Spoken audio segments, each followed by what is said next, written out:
What's up, guys? Welcome to another trade breakdown video. We're going to be breaking down two trades in this video that involve the Pittsburgh Penguins, and the retool continues essentially, where they trade Michael Bunting, who has one more year left at 4.5 million, and a 2026 fourth round pick to the Nashville Predators. In return, they get Luke Schenn, who has one more year left at 2.75 million, and Tommy Novak, who has 2 more years left at 3.5 million.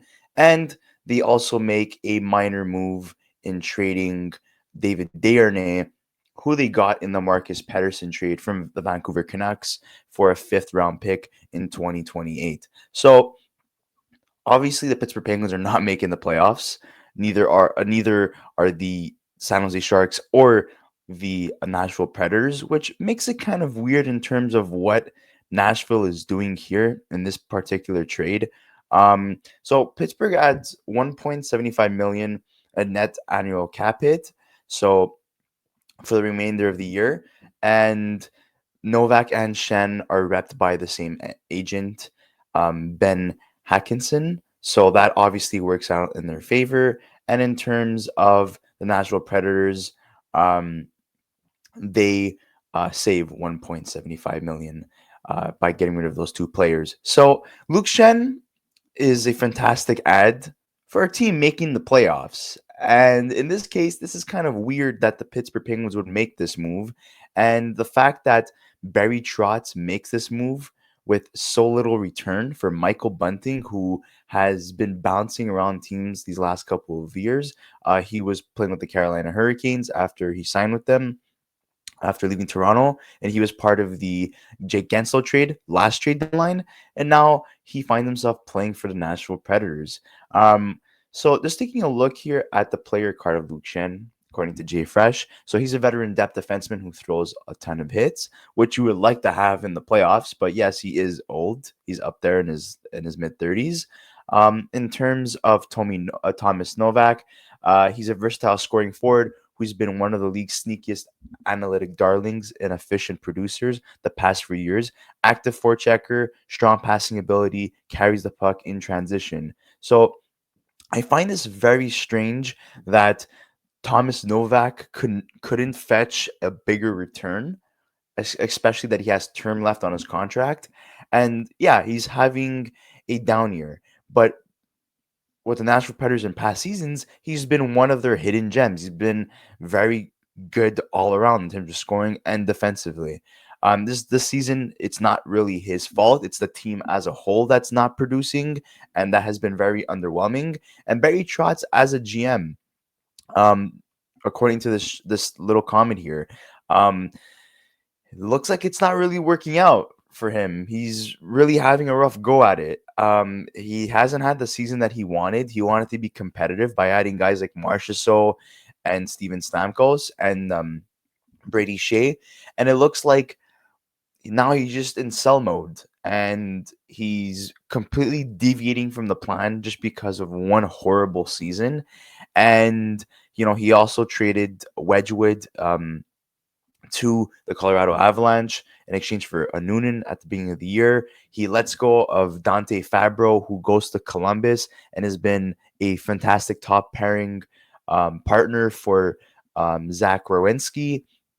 So it seems like everything he's been doing has been working out for the players going the other way. And another trade as well is that Tomasino, who was playing with the Nashville Predators, got traded to the Pittsburgh Penguins a couple of months ago, and even that trade blew up in their face. And Tomasino's been fantastic for the Pittsburgh Penguins, and he's only 23 years old, and he's definitely going to get an extension. And they only got a 2027 fourth round pick, which is not even a Pittsburgh Penguin pick. It's a New York Rangers pick. So, a lot of questionable moves in terms of what Nashville has been doing, especially under Barry Trotz these last couple of months.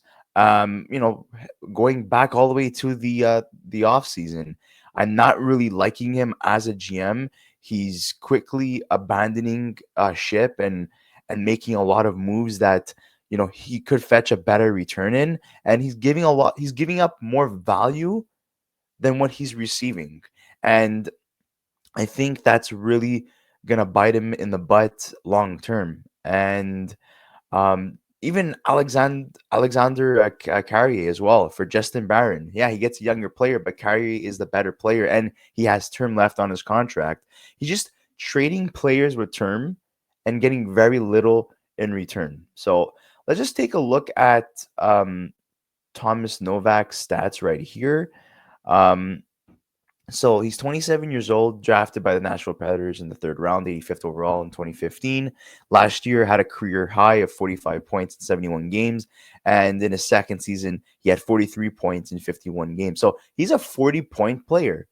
And you're getting Michael Bunting in return, and you're also giving up Luke Schenn, and the sweetener is the fourth round pick. Doesn't make sense to me in terms of value. I thought they could have gotten a lot more. And he has 22 points this season. It's a down year, but like I said, it's a down year for the whole team. Luke Schenn, first round pick by the Toronto Maple Leafs, 35 years old. Uh, take a look here. Not knowing for his offensive pedigree, he's more of a defensive defenseman, but he contributes here and there. His best seasons were with the Toronto Maple Leafs points wise, and yeah, this is a guy that has only played 2 seasons with the Nashville Predators, and they've been underwhelming. Didn't even hit 10 points last season, and this year he's only at 5, which looks like he's gonna beat his point record from last season, which is not really hard to break. It's only 2 more points away. And in terms of Michael Bunting, 29 points in 58 games. So having a better season compared to no, not even actually. He's just having a really bad season. I was looking at the 2023-2024 Pittsburgh Penguins, but I didn't realize that that's how many points he got in that span of games after he got traded. So 19 points in 21 games with the Pittsburgh Penguins, which was fantastic. And then with the Carolina Hurricanes, 36 points in 60 games. Not bad, in terms of his production last year. So he has 29 points in 58 games this year, which is not horrible, but being a minus 18, I get it because he plays for the Pittsburgh Penguins, 29 years old, and he still has a term left on his contract. But you're, yeah, I don't like this trade for the Nashville Predators. Pittsburgh definitely came up as the winners, in my opinion. And then taking a look at Vincent Desharnais, who they traded away.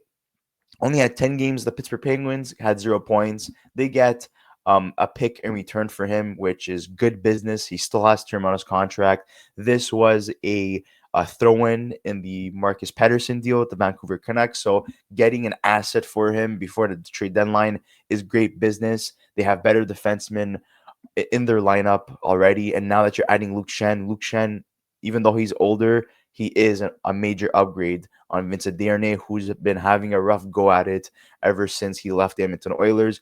Didn't stick with the Vancouver Canucks. Didn't stay with the Pittsburgh Penguins. Now he's heading to Nashville. He's heading to San Jose. So this is his third team in one season. Not really looking good for him. In terms of the lineup right now, without Luke Schenn and Thomas Novak, well, it's nothing great. The bottom six is atrocious. Top six should be a lot better in terms of the production, but it's been very up and down. Their best line was Philip Forsberg, Stamkos, and Marchessault when they were put together, but that just weakened the rest of the trios. So obviously they had to spread it out, and that's not been working out either.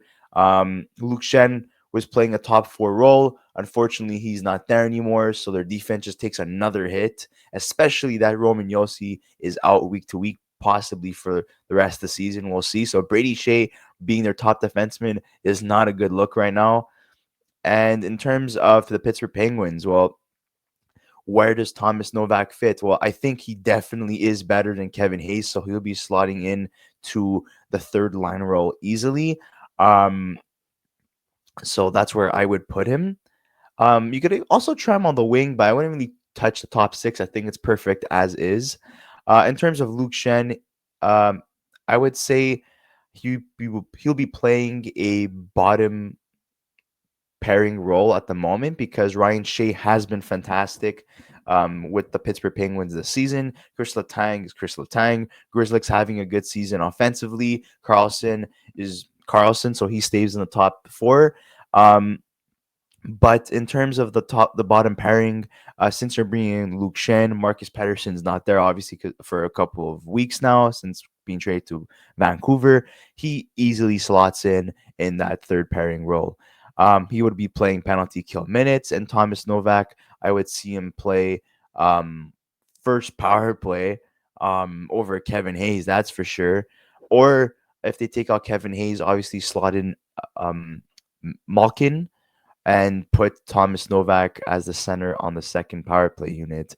But yeah, in terms of these moves, this is definitely a retool, transaction for the Pittsburgh Penguins. I'm not sure what they're gonna do with Luke Shen. They said that they liked his grit and that they might keep him, and they're planning for next season. So I'm not sure if they get something better on the market in terms of value for Luke Shen, but I mean, he still has term on his contract, so there's no rush to trade him. And I think the Pittsburgh Penguins make two great moves. Honestly, um, this is a team that's going to need more than just these two moves to get better, but they're getting a lot more draft picks, so their draft capital has been a lot better. This is a team that's going to have to focus on drafting young players because they have an aging core in Malkin, Crosby, Letang, and Carlson. Raquel's been fantastic this year, and so is Brian Rust. So if they would move those two guys, it would be at a hefty price. But I think next year they'll be in a better spot in terms of being more competitive. They need to address their goaltending. They need to address their bottom six, which I think they've been doing slowly but surely by adding guys like Novak, by adding guys like Bavolier and Tomasino. But it's going to take a lot more in terms of that, and adding a very solid defensive defenseman because Ryan Graves is definitely not that. He's been horrible this season, and Pierre Olivier Joseph had left to St. Louis and came back to Pittsburgh, but obviously he's not going to move the needle as well. But their major concern this season has been their goaltending, so that needs to be addressed, and we'll see if the Pittsburgh Penguins make another splash. But I think in terms of their core, everything's going to stay the same. I don't really see them doing anything else unless they try to move Kevin Hayes, which was a dump. Trade for them where they got assets with his contract because he's definitely not worth $3.5 million. But yeah, I would like to hear your thoughts in the comment section below, guys. What do you guys think about Thomas Novak having 2 more years at $3.5 million until 2027, 2028, and also getting Luke Shen for another season, and he's going to be a UFA at in 2026, 2027, and then getting rid of Desharnais and getting an asset and getting rid of Michael Bunting. We'd like to hear your thoughts in the comment section below. Who is the winner, Pittsburgh or the Nashville Predators? Obviously, San Jose being the minor players in these two trades. We'd like to hear your thoughts. Make sure to like, subscribe to our channel if you haven't already, and we'll see you on the next episode of the Young Guns podcast. Thank you so much, guys, for watching.